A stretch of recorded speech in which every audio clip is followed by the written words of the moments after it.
बढ़ती हुई महंगाई और घटती हुई कमाई को देखकर मुझे आधार कार्ड की नहीं बल्कि उधार कार्ड की जरूरत महसूस हो रही है।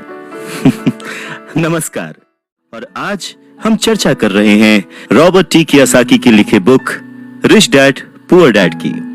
सच में रॉबर्ट टी कियोसाकी की ये बुक तब भी उतनी ही प्रासंगिक थी, उतनी ही रिलेवेंट थी जितनी की आज।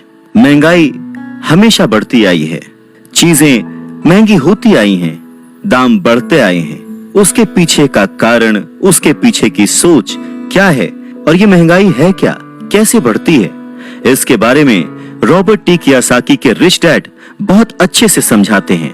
वो कहते हैं कि जितना ज्यादा हम पैसे कमाते हैं उतना ही ज्यादा उसके खोने का डर हमारे अंदर बढ़ता जाता है। पैसे के साथ जो डर आता है, पैसे के साथ जो लालच आता है, वही हमें पैसे के पीछे भगाता है और हमें पैसे का गुलाम बनाता है। हमें ये समझने की जरूरत है कि इस लाइफ की जरूरतों में हम सब बंधे हुए हैं। हम सब अपने परिवार को चलाने के लिए, अपनी डेली नीड पूरी करने के लिए, अपने शौक पूरे करने के लिए दिन ब दिन पैसे के पीछे भागते रहते हैं।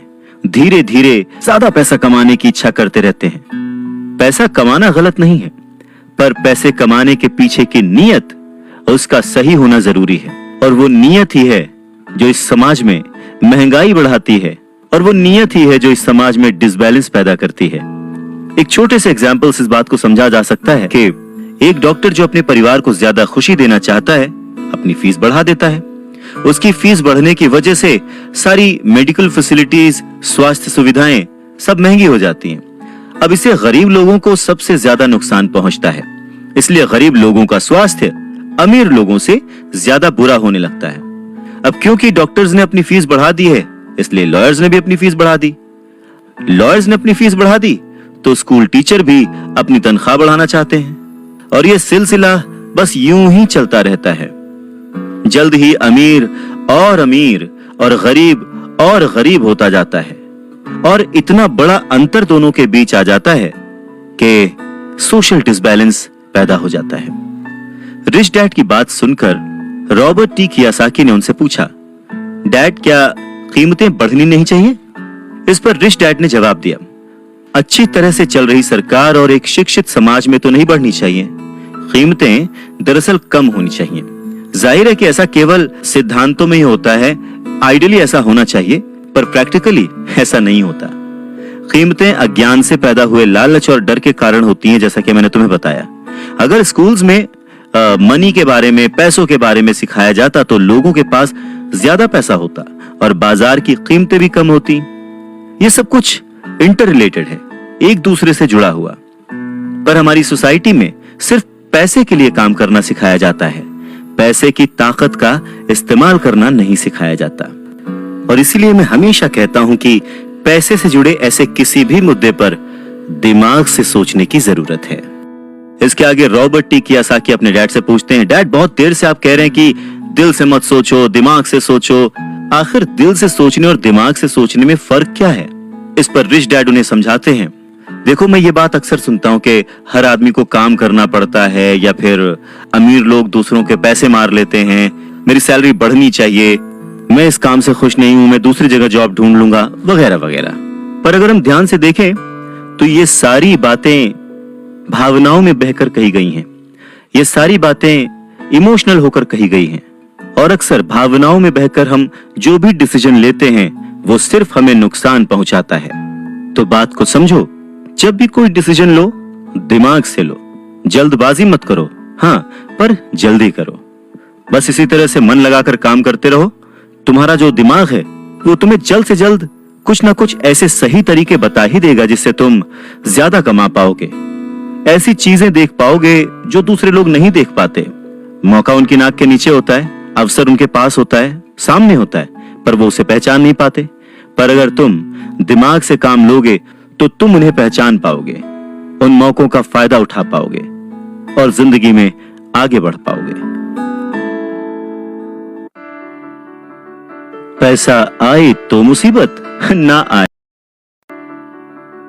पैसा आए तो मुसीबत, ना आए तो मुसीबत। इसीलिए पैसे को समझना बहुत जरूरी है। रॉबर्ट टी कियोसाकी कहते हैं कि वो और उनका दोस्त माइक अब बड़े हो चुके थे और माइक ने अपने डैडी का बहुत बड़ा सा कारोबार संभाल लिया था और बहुत सक्सेसफुल भी था। और अब माइक अपने बेटे को ठीक वैसे ही सिखा रहा था जैसे कि उसके डैड ने, यानी कि रॉबर्ट टी कियोसाकी के रिच डैड ने उन दोनों को सिखाया था। रॉबर्ट टी कियोसाकी कहते हैं कि जब वो 47 साल के हुए तो उन्होंने डिसाइड किया कि अब उन्हें रिटायर हो जाना चाहिए। रिटायरमेंट का ये मतलब नहीं होता कि काम नहीं किया जाएगा या आगे काम नहीं करना चाहते वगैरह वगैरह। रिटायरमेंट का मतलब ये होता है कि अब आप इस लायक हो गए हैं कि आपका पैसा आपके लिए काम करे।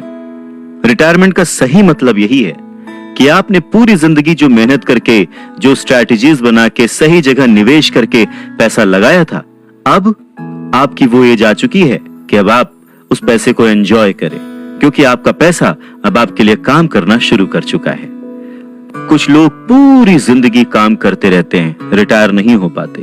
पूरी जिंदगी काम करना गलत नहीं है, पर यह डिफरेंस समझना बहुत जरूरी है कि पैसे की जरूरत की वजह से पूरी जिंदगी काम कर रहे हैं, उसका गुलाम बन के काम कर रहे हैं, या फिर उसका मालिक बन के और अपने काम को एंजॉय करके पूरी जिंदगी काम कर रहे हैं।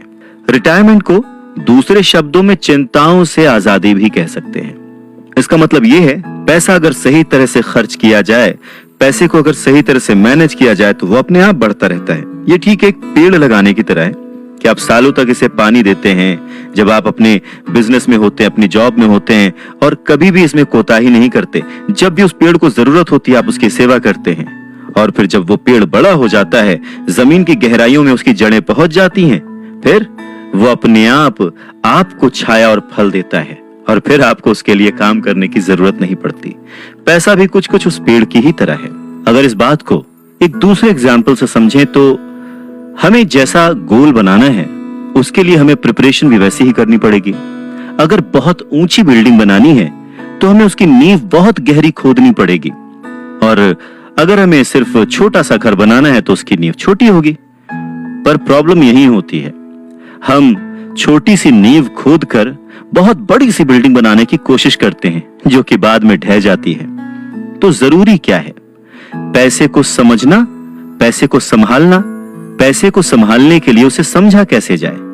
इसके लिए सबसे जरूरी बात है लायबिलिटीज और एसेट्स के बीच फर्क को समझा जाए, और एसेट्स को खरीदा जाए और लायबिलिटीज में पैसे न डाले जाएं। अच्छा, ये सुनने में बहुत ही आसान लगता है, लेकिन सच यही है कि ये आपको अमीर बनने में बहुत मदद करेगा।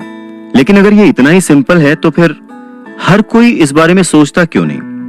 लोगों को लगता है कि उन्हें लायबिलिटीज और एसेट्स के बीच फर्क पता है, पर लायबिलिटीज और एसेट्स के बीच का जो बारीक सा फर्क है वही लोगों को नहीं पता है। तो चलिए इसके बारे में और डिटेल में बात करते हैं। लायबिलिटीज और एसेट्स क्या हैं? लायबिलिटीज वो हैं जहां से आपको पैसा कभी नहीं आएगा, उल्टे आपको उसमें और पैसा डालते रहना पड़ेगा, और एसेट्स वो चीजें हैं जो आपको पैसा देती रहेंगी, दिन ब दिन उनकी कीमत बढ़ती रहेगी, वो आपको अमीर और अमीर बनाती रहेंगी। इसको अगर इनकम और एक्सपेंस के टर्म में समझे तो और आसान होगा। सिंपल सा मतलब है, इनकम है कि आपके पास कितना पैसा आया, और एक्सपेंस है कि आपने कितना पैसा खर्च किया। तो जब भी ऐसी कंफ्यूजन हो, सही तरीका यह है कि एक बैलेंस शीट बनाएं जिसमें अपने एसेट्स और लायबिलिटीज जरूर लिखें।